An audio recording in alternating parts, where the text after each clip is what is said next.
Hello and welcome to the June 2024 edition of the Humble Choice Overview. It's an interesting looking bunch this month, so let's have a quick look at them. First up is Risk of Rain 2. This sequel of 2013's Risk of Rain is a roguelike that I first started playing on Steam Deck, where I'll probably keep it installed. I didn't get the game at first. You start out running and trying to find a teleporter. If you spend too much time on a level, the difficulty increases. Once you find the teleporter, there's a boss battle with a guy who seems to be massively overpowered. If you die, you start from scratch, so instead of leveling up for the next run, I guess you just unlock new characters. A weak character who has to kite everything doesn't seem like an enjoyable way to start the game, but at least you self-heal over time, so I'll stick with this and see if I suddenly start loving it. From what I gather, this game is wildly popular, so there must be something in it that I'm just not seeing yet. Next is Knights of Honor 2, Sovereign. This is a very complex looking game. You can play in 3 time periods as a rule of one of a number of kingdoms. You manipulate trade routes and land for power with the goal of becoming Supreme Emperor of the world. Probably take the best part of a day to learn to play it, so for strategy fans it's probably really good, but for me, I'm just feeling far too lazy for it. Lego 2K Drive is like if someone took Burnout Paradise and Mario Kart and mashed them together with a load of Lego. There's plenty to do in the game, things to collect and unlock, minigames and arcade racing.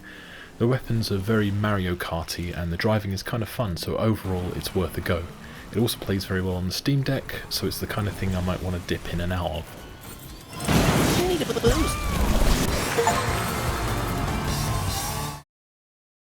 Now, Battlesector. Typically for Warhammer games they're turn-based, and in Battlesector you play a number of campaigns as the Blood Angels fighting against the Tyranids. It's a very decent game and has good voice acting, so I'll probably play a few of the campaigns before uninstalling.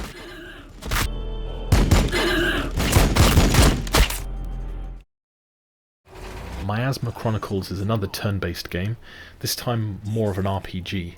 It does feel a bit laborious during the combat, but at least you can fast forward through the enemy attack rounds. It looks nice enough, but I was bored very early on.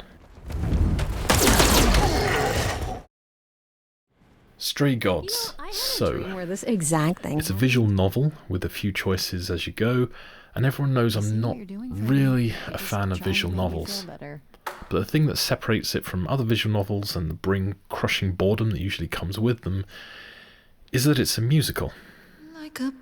After a few choices, you find characters singing or performing duets, which is a really great idea for a visual novel and at least brings the players into it more. It's not really a game and I'm still bored, but truly, bravo for trying something more artistic with your storytelling, and the voice acting is excellent. If you want a visual novel that's more than just faux gameplay and walls of texts, you could do worse than playing Stray Gods. A Guidebook of Babel is a very weird adventure game with poster board 3D. I've only solved 1 or 2 of the puzzles so far, but there's elements of rewinding a scene to make changes, so I might play it more on Steam Deck, on which it performs really well. And finally, Empyrion, Galactic Survival. You start in space doing space things, and before long stuff goes wrong and you're on a planet trying to survive.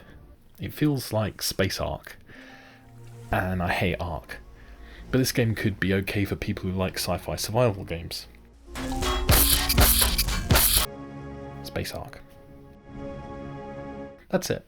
It's not really a very good month for me, as I didn't really find anything that I would really get into and play by choice, so there's a possibility I'll never play any of these games again.